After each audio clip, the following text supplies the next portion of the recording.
To understand my story, you sort of have to know a tiny bit about trespassing laws in our country. In that we don't have any, so as long as you're respectful and non-destructive, you can walk over any hills you like, and in my case camp on any beach of your choosing.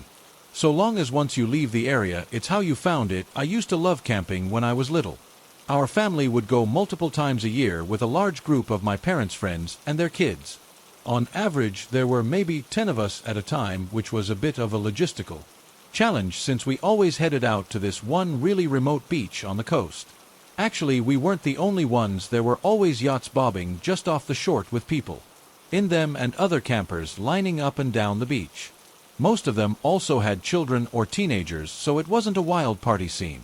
It was very much of an informal family holiday spot. There was even a small building with toilets and showers installed nearby, even though this was the middle of nowhere. I guess the local council must have figured it out, then got sick of people peeing behind bushes. We took a trip up in spring 2011. I'm really bad with time, but I know this because I got my dog in winter 2010. After picking her out that November from the shelter as a birthday gift for me as I paid her adoption fee.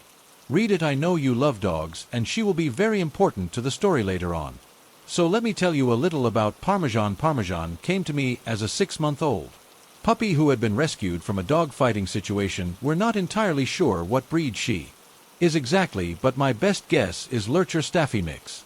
She is a wonderfully well-tempered dog with people and most dogs, but you absolutely do not threaten her, she'll have you. So by the time of this camping trip, I had Parmesan for a few months. She'd never come camping with us before. But as far as my family are concerned, dogs go on camping trips, so we all piled into the car, and she came too, unusually, though none of the family friends could make it. So it was only me, my sister, my dad, and my mom.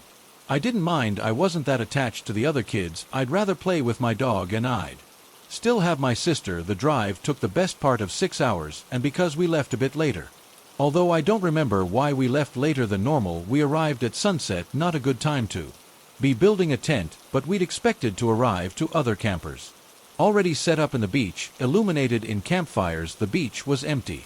In spite of this, my parents started taking stuff out and trying to build the tent. They asked us to fetch some of the lighter backs from the boot of the car while they sat pointing a flashlight at the sand. To see properly, I rolled down the window of the car for Parmesan before getting out. It was pretty hot for that time of year, and I wanted her to have air. I always got to be looking out for my furry little homie as we're fumbling about in the dark on a beach in the middle of nowhere. It's pretty spooky. The one road that led to this beach was circular and had a bridge over the water, meaning you could basically circle around the beach like a big O shape if you felt like it. I wasn't really paying any attention to the road. I was complaining. I was tired, as kids do. But my mom was. After maybe 15 minutes of my dad trying to nail the tent into the sand, my mom's asking him had he seen that car drive around. It's been a few times. My dad kind of shrugged her off. He's sort of like that. I don't know if he said anything back to her. But after a few more minutes, a car pulled up next to ours on the road, and someone got out. It was maybe 15 or 20 feet from the cars to where we were, and the light was pretty low except for the torches. We weren't expecting to see anyone else out here at this point, and I think my mom said it must be security. I don't know why a random beach would have security, and I think what she meant was the Wildlife Trust or something, as they do occasionally come down to do their nosy. The guy was walking pretty unevenly. He must have been drunk or high because he had that stagger to him. There was absolutely no way this guy was sober. Cool. A junkie, not an unusual find, but it's rare to see them in the wild. As he walked into the flashlight range, we realized he was carrying a large knife, maybe 15 inches. Although I was small at the time, so maybe my sense of scale was off. I don't like my dad, but credit to him. Once he saw this, he got up immediately, holding on to the camping mallet, and put us all behind him, and the man began to shout wildly at us, and we can't camp here. And he was just letting us know. My dad tried to initially be a bit low-key with the guy and told him that was fine, we'd leave, but this didn't work. He kept coming closer to us, so my dad started shouting, and the man kept shouting back. My sister and I were crying. I remember shaking. I was utterly terrified, as I'm sure anyone would be in that situation. It really did seem like this guy and my dad were going to fight, and I'm going to be honest, I didn't fancy my dad's chances. While it's grim to consider, I'm absolutely convinced he would have killed my dad and possibly us as well once he was done, as I don't think my mother would have had the common sense to run with us. I love her, but she's always put Dad in her relationship with him above us. This isn't how it went down. I bought from the black like a wolf descending on its prey took us all by surprise. Most of all, the man with the knife in that moment, Parmesan, was the apex predator. Large canines represented nature. She got him good by the arm and clamped down hard, ripping his jacket and shredding the skin underneath, and he dropped the knife as it had been in the arm she got him by. He kicked her, he punched her, and eventually got her off. He grabbed the knife from the sand and ran back to his car and drove off. Parmesan didn't follow him. She stayed with us, muzzle covered in blood. Quickly as we could, we gathered our things and all got back in the car, all pretty shook up by the incident. I looked Parmy over. She was okay, but the car's window was much more open than I left it in. We think what had happened was when the shouting started, she must have put a pause upon the gap I'd left for her, as it was an old car and had the rolly down windows and not an electric button. We think she must have been able to hit it with her paws to force it down enough to squeeze out. This is not the end of my story. We were all pretty scared, and since we had a dog with us, we couldn't book into a hotel for the night. My parents decided to just drive home so we could all feel safe, but first I had to drive into the nearest town for petrol, as they were kind of low. I spent the time trying to clean Parmesan up a little. I'd always loved dogs, but what she just done for me blew my mind. As we drove into town, we came across a petrol station, but it looked closed. My dad drove up closer to get a better look and stuck his head out of the window to get a better look at the sign. My mom asked him what on earth he was doing, and he told her he was trying to see when it opens. Never. My heart sank. Parked in the corner behind a van, so we didn't see him at first, was the man with the knife. He was sitting on the bonnet of his car, using some tissue paper to clean up his arm. It looked pretty bad. Without stopping to refuel or look anywhere else in town, my dad drove right out of there. He decided to go to the next town over, but this was too remote. The next town over was 60 miles away. He didn't have that much petrol. We realized as we began driving we were going to break down. That's fine. Dad said we had a cover. They'd come to his home, or at least some were acceptable for the night, better than staying in the last town. After driving for maybe 5 minutes, lights flashes from behind another car, the same car the man had been driving. It was him following us. He must have realized we were low on petrol. The next half hour was one of the worst half hours of my life. I had a complete and utter breakdown, as did everyone. Really, I could tell my parents were trying to keep it under wraps so it wouldn't upset us. But we weren't really little kids. We were both double digits. We knew how dangerous this situation was. Dad turned off the radio to conserve petrol, and the man followed us for 55 miles before he peeled away onto another road. Our fuel meter was on the big red E for empty. For the last 10 miles we were driving on fumes. I don't really believe in God, but if he does exist, that was definitely one of his miracles.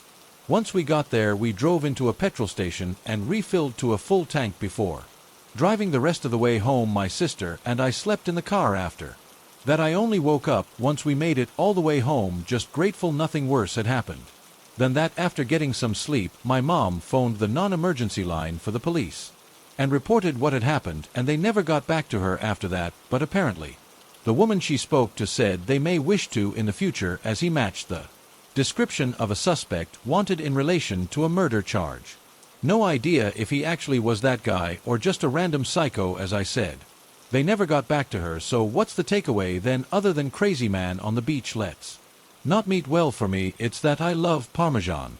She's still with us now, old as the hills and twice as grizzled as one of my mom's friends likes to joke. I don't know why she did what she did that day, but I couldn't tell you what her thought process was. What I do know is that this poor puppy was born into an environment where they abused and neglected her, only to be rescued and taken shelter to where her mother and siblings all found homes before her. Despite how badly people had treated her, when I took her home, she forgave but never forgot. I think the saying is, I never trust a person who doesn't like a dog, but I always trust a dog when they don't like a person. They have a very good understanding of human body language, and I think she must have understood how much danger we were in. If you're able to please adopt, you might find yourself in a situation like mine one day, I promise you. If you're willing to save a four-legged friend's life, they will pay you back tenfold if they're able to without a thought for their own safety. I paid £78 for Parmesan's adoption fee, which is a lot when you're a kid.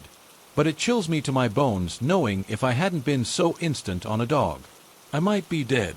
I was camping in the middle of nowhere in Washington near Mount Rainier, like not an official campground, just way on the forest where I wouldn't have expected another human for miles. One night I wake up and hear something. I open my tent and there's a guy sitting by where my fire had been.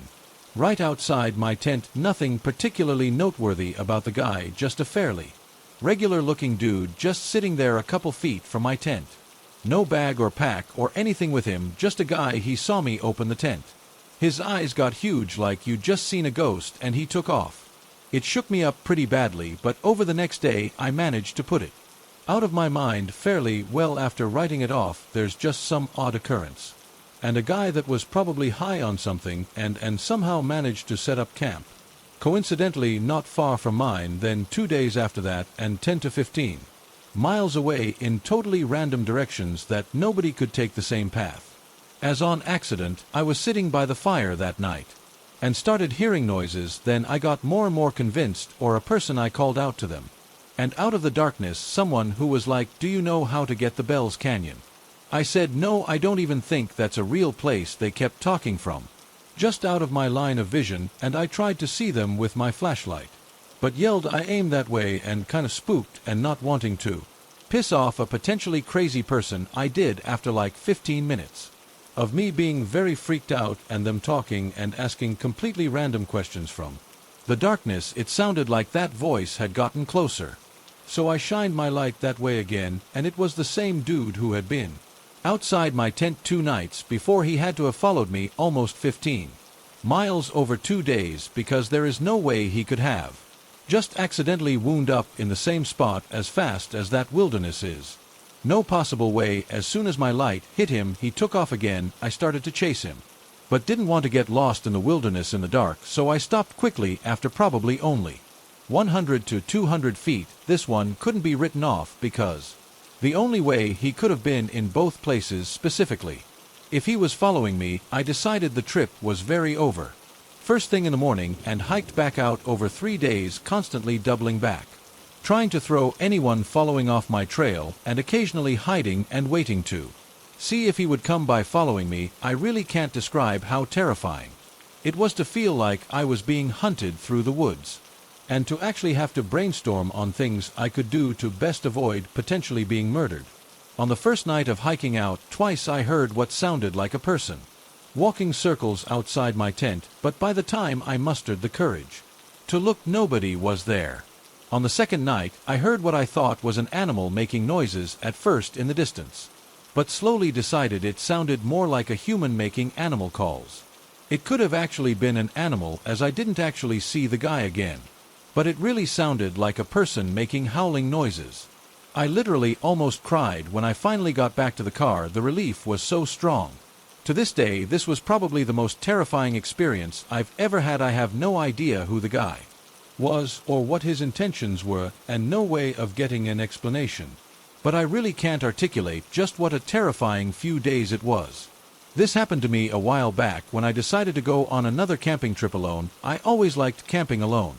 There's something serene and sobering about being isolated in the middle of the wilderness, and I always found it relaxing, so I planned out what trail I was going to take, packed my camping gear and my rifle for protection, and jumped in my truck. I get to this trail early in the morning and hike about 15 to 20 miles in until I find the right spot and head off the trail to find a place to put my tent up. I stumble upon this nice-sized clearing and decide that it's a nice, beautiful spot to settle down. I'm exhausted at this point, but set up the tent at the southernmost edge of the clearing, next to the tree line, and manage to get a fire going. I roast some weenies and start to hear sound in the distance underneath all the forest noise. It sounded like an animal, most likely a deer with a lame leg, as it sounded like the animal was making a walking, dragging noise.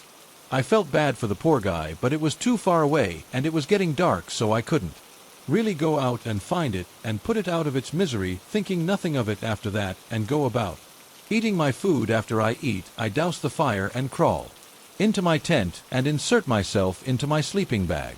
I decide that even at my exhausted and relaxed state I can't go to sleep, so I pull out a book I brought with me and start to read by the light of my lamp. Hours go by and I hear that sound again, this time closer, right at the opposite side of the clearing towards my tent. Really loud at this point, and it now sounds like the hooves are all being heavily planted, with a dragging noise following seconds after. Like this deer is dragging something along.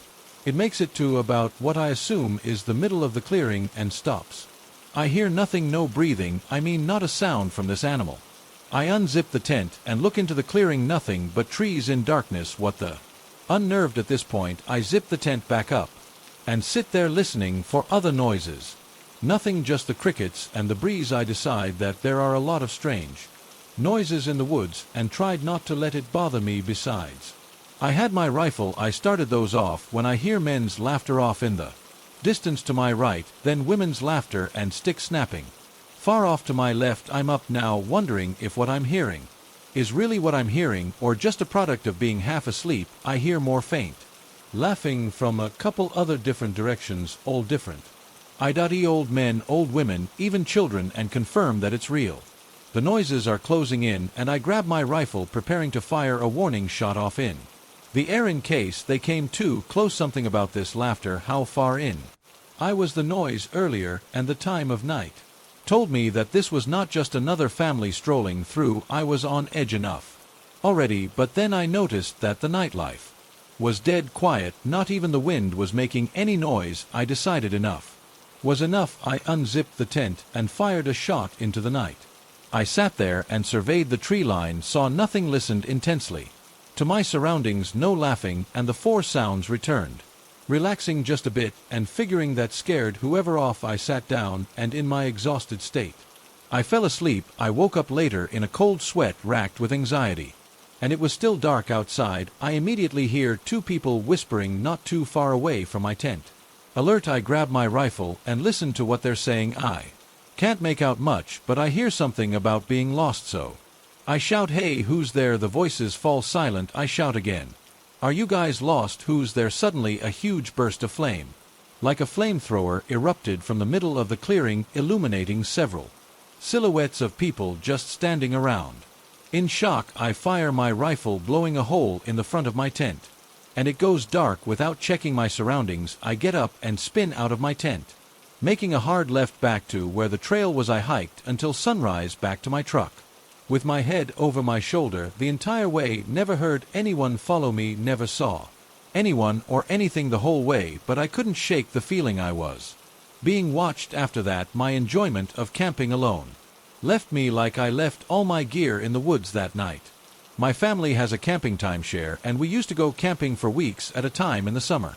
My dad had to work, so he would stay home Monday to Thursday and come meet us at the campgrounds Friday to Sunday, and the campgrounds had a pool, miniature golf course, basketball courts, and we'd gone for so long, and my mom was comfortable letting us wander since there was only one entrance exit when I was around 8, but was small for my age, so I looked around 5. I met a little boy who was camping with a single dad for a few days. He came to our campsite a lot and knew we were staying for a while. I was pretty sad when he left, but his dad said they'd come back sometime soon. A few weeks later, his dad came to the campsite right after my mom left to take a shower. He told me his son was coming later that week. He asked where my parents were, and I told him my dad doesn't come until Friday, and my mom always takes a shower at this time. He said bye and left. The next day he came by at the same time and told me that he just found some kittens and asked if I wanted one. I said yes. He told me he kept them in his tent and I could come pick one. Now this guy wasn't a stranger. My mom had met him when he picked up his son from our campsite, so I didn't get that creepy stranger vibe and get okay going with him. We walked towards his campsite, but then he told me he had actually moved into his truck so that they wouldn't get hot, which made sense to me. He pointed to his truck right outside the gates of the entrance. I start walking towards the entrance with the guy when my dad pulls up. He got the day off work so he could spend more time with us. He asks what's going on, and I say Tommy's dad said he has kittens in his truck and I can have one. My dad gets out of the car, tells me to run back to the campsite. So I do when my dad gets back. He tells me never to go alone with an adult anywhere, even if I know them. I asked my mom years later about the whole thing, and she told me my dad kicked the crap out of him and called the cops. This happened to me when I was a teenager, and I think it was the spring break of 1998, and when I was 14. My Boy Scout troop went hiking in the Ozark Mountains in Arkansas. I grew up in a very small town in Tennessee, and the boys in my troop were people I'd known my whole life.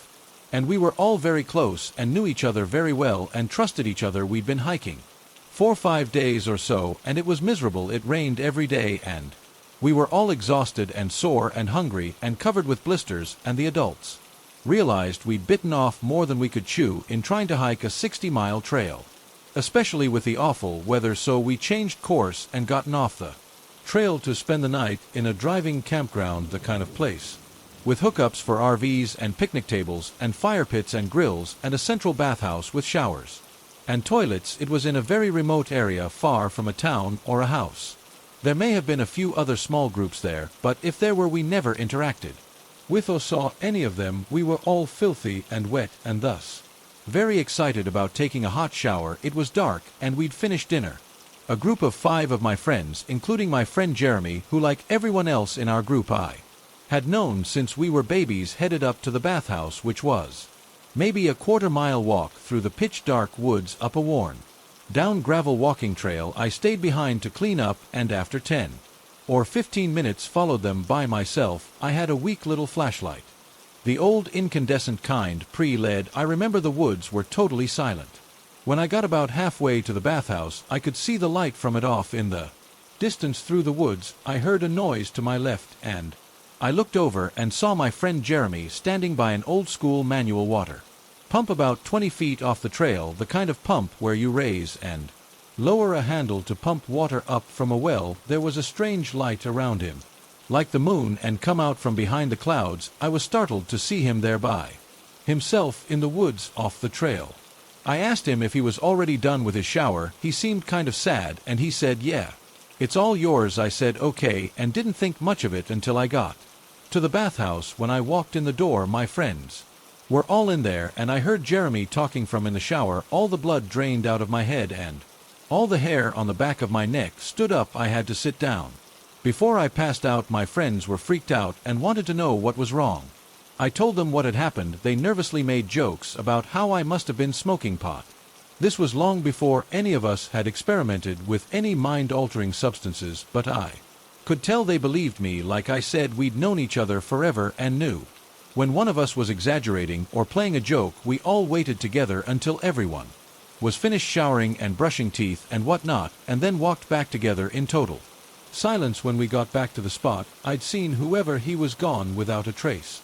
The water pump was there, though no one had noticed it before because it was ways off the trail and obviously not in use. We got back to our campsite and went to bed freaked out. I remember not sleeping much that night. In all the years since then, I've never been able to figure out what happened. Was there a random teenage boy in the woods who looked just like my friend? Unlikely. Did I hallucinated? Also unlikely. Who's to say? This all went down during the spring break of my junior year of high school. My school was in a pretty small Iowa town with a district spanning several smaller hamlets. During the summer of 2014, a few friends of mine put together a film club that would make short films and compete in national film festivals against other schools. We were a pretty small group, and I found it kind of difficult to get together for any actual filming until spring break of 2015, when we made plans for a little excursion. 4 of us ended up going on the trip.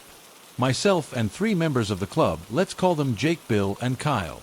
We ended up choosing to go camping. How did Mossy Glen Hollow, a supposedly haunted state park up in northeastern Iowa. Since the 1850s, there have been several murders and suicides out at Mossy Glen, including a few decapitations. And I hired a hitman in the 1930s. Being the edgy teens that we were, we jumped at the chance to go hiking and camping somewhere like that. It was within 15 minutes of a small town as well, so stocking up on food wouldn't be that big of an issue either. So all lights green, we loaded up 2 of our sedans, programmed the GPS, and off we were for a spring break camping in some haunted woods. After the first hour and a half on the road, a few red flags began to fly. After the last large town, before getting away on the boondocks, my phone's data signal cut out and the GPS randomly changed directions on us since none of us have any idea where the hell we were at or where Marcy Glen was supposed to be. We didn't have much choice but to blindly follow the new route once we were firmly in the middle of nowhere. Our GPS took us off the paved highways and onto gravel roads. At this point you typically would see the usual brown Iowa DNR signs designating that you were near a state park, but there were none. There weren't even any tree clumps to indicate that you were near some sort of forest. Red flag number 2. Another 10 minutes or so into the drive, and the gravel road soon turns into a dirt road, then a low maintenance road, then a Class B minimum maintenance road. With Iowa's dedication to road preservation, this basically means that somebody probably came by and took a peek in the 90s and then promptly forgot about its existence. As we came around the last hilly band that the GPS shows on our route, we see a farmhouse with large machine shed with no lights or activity around either, and no cars in the driveway. A bit weirded out that a house would be right next to a state park, we slow down and keep rolling to our dismay. However, the road dissolves into a mess of washed tractor tire gouges. From last fall's harvest, we stop the cars as far down as we can, pass without getting hung up on a frozen rut, and unpack some of our equipment. The road gradually narrows, snakes down the middle of a field, and turns down into a small but very thick clump of woods at the bottom of a wide ravine. We get out and hike down the gradually steepening slope and take in the scenery. At first everything looks like a pretty damn cool set to a film. There are several limestone outcrops hanging off the hillside, a footpath with some picturesque tree overhang, and even a few birds out that made an unseasonal return from wintering down south. We can all hear some water running, but can identify a source from the trail. Looking off in any direction, all we could see was a seemingly endless sea of trees. At the bottom of the hill was a small pond in the middle of a grassy clearing with a fence. As we approached the fence, we noticed a sign: private property, keep out. Bill checks his watch and realizes that it's almost time for dinner, so we trek back to our vehicles and hook up the GPS. The nearest town over was a little place called Edgewood that had several diners and a gas station to load up on supplies for the week. We brought some canned food, but not much beyond that. As we got to town, we realized that Edgewood was a lot smaller than we'd expected, less than 900 people it would turn out. Everyone knows everyone in these small towns, so we got several weird looks when 4 strangers rolled up with plates from the other side of the state. Kyle thought to ask the cashier and a few people at the gas station about Marcy Glen Hollow and why the only route was through some dude's field on a busted outdoor road. To our surprise, nobody had even heard of a place called Mossy Glen, nor could they figure out why the hell 4 high schoolers suddenly rolled into town looking for the place. Red flag number 3. We shrug it off as just a few crazy locals and take back down the dirt trail. As we round the corner back near the farmhouse, we notice that all the lights are still off and nobody seems to be home.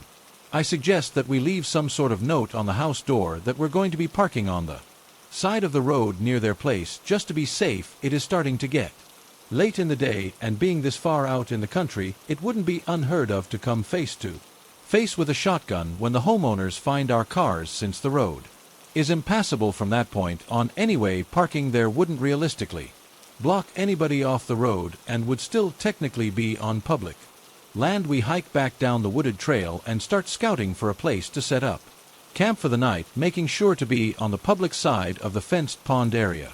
We discover that the sea of trees that we saw earlier was actually quite a bit thinner when seen from below. In fact, the dirt path led to a decently sized clearing with a creek and small waterfall cutting through the limestone deposits. None of us could believe that we had missed on such a thing a few hours earlier. When Bill comes to the realization, he disappeared around the corner back into the trees and emerges at the top of the trail a few minutes later. Though we could plainly see him, the trees lined up just right so that he could not see anything beyond the rocks below the path ledge. Continuing further up the creek, we notice that there are conveniently placed rocks about the perfect distance apart to step without disturbing the water or surrounding rocks. One could walk almost silently up and down the creek while the sound of the water masked the Steps not thinking much of it, we take some pictures of the large moss-covered boulders all around and get some pretty nice scenic shots. We find a place to make camp and everything is going great. Until we approach the waterfall. Just before the waterfall set a clearing, without any large boulders or rocks, and an odd arrangement of logs. One set horizontal, supported at each end by two piles of rocks. In front sat a crude stone circle with a pile of burnt logs inside a fire pit with a bench, although a bit surprised at first we shrug it off as some weekend project that the people of the house put together. After all, with such a cool place just a short walk from home, why not? I have a similar fire pit set up at home, so I'm not too concerned. Hey, what the hell is this? Kyle yells. From a boulder a few yards ahead, on it sat a blaze orange beanie, a single gardening glove, an empty can of beer, and a stick of deodorant. Then had seen some serious where looking closer at the beer can we realized that it must have been opened fairly recently. Foam is still fresh in the bottom of the can and it still had a fumy smell. Bewildered by what the hell we just found, Jake starts looking around the side of the boulders. Upstream of the items there's a cave over here, he shouts back to us. Later he told us that the cave was large enough and to comfortably fit a person inside, and that more disturbingly he saw some red fabric inside as well. Before he can get a good look around, Kyle calls all three of us back over to him. With a sense of urgency, he speaks very quietly to us and indicates that we shouldn't shout back. Shampoo, shampoo, he whispers, pointing urgently down at his feet. Sure enough, in the mud and the leaves, there's a blue bottle of Suave shampoo right next to the Greek. At this point we're all adequately freaked out and ready to call our little soiree quits. Bill remains pretty sure that this is just junk left behind by the people of the house after a weekend of a few too many bushlights, but things just didn't add up to me. There's one detail that I've been leaving out up to this point. The day before, this part of Iowa caught some heavy rain which contributed to the mud situation on the road and on the trail. With the combination of wind and rain, the items on the rocks would have shown some signs of being wet, if not been displaced entirely. Also, the air was pretty cold, as it is every year around this time, not getting above the mid-40s for the whole week. Then everything starts to click for me. Whoever drank the beer and left the shampoo, hat, glove, deodorant, and shampoo down there must have done something this morning. The fire pit also had fresh char marks on the rocks, and the wood had not been wet for a while, meaning that it must have been lit last night at the earliest. The small cave would have provided enough shelter from the rain to stay dry. With the freezing temps in all throughout the day, whoever was using shampoo out here must have had little other choice to do so. If it was the homeowners, they would have had to be serious masochists debating the shallow, freezing rocky creek rather than at home. If it wasn't them, then we likely weren't alone right now. Whoever left these things out left in a hurry, and if they were here 4 hours ago, they would have been able to see us on the trail cliff long before we even knew they were down here. Remembering the arrangement of rocks on the stream, they could have even been leaving their camp just as we were coming down the dirt trail. As I processed this, I started to look around at my surroundings and realized that the small area was bordered by the thick trees on the trail side, several sets of huge boulders on the pond side, and limestone cliffs everywhere else. Due to the tree, rock, and hill cover, you could light a fire in the pit at night and nobody around would ever know the illusion of being able to see up in the dirt trail from the camp, but not down, played in reverse from the cliffs. If you were wearing brown or green, you could easily see down from the rocks on top to the camp below while blending in with the trees above. Coming to these realizations, I noticed something else, something more sinister. The birds and small animals that we previously heard are now quiet. Aside from the soft babble of the creek, the entire place is completely silent. As I started to explain this to the rest of the group, I see the wheels turning in their heads. As well, Jake starts to head back to the small cave, when how rustling up on the limestone ridgeline catches our attention. Something large was shifting around up there, something that apparently didn't want Jake to see what was in the cave. We all look up, and whatever or whoever made the noise starts shuffling down the ridge toward the makeshift camp. Because of the high cliff, the only way down to us would be by going all the way back down to the pond and then double back up the stream. Realizing this almost ourselves at how open we were, we booked it back up the stream, up the dirt path across the field. And back to our cars on the drive back to Edgewood, we all try to process what just happened. Back there I take a look at the satellite map, and the only really accessible way to the cliff where we heard the noise would be to walk up there from the pond. It was too craggy to approach from the adjacent field to the east. Whatever made that noise would have had to be large too. And a deer getting up there wouldn't necessarily be out of the question. It would have had some incredible timing to have started moving just as Jake started looking at the cave. And whatever red fabric was inside, Kyle found a report of an escaped convict from a local prison a few weeks ago and was convinced that it was his camp that we found, though we were all doubtful at best of this idea. To satisfy his concerns, we agreed to report the strange things we found to the police anonymously, since we all wanted to really get home at this point. None of us followed up on them, though, and I doubt anything came out of it.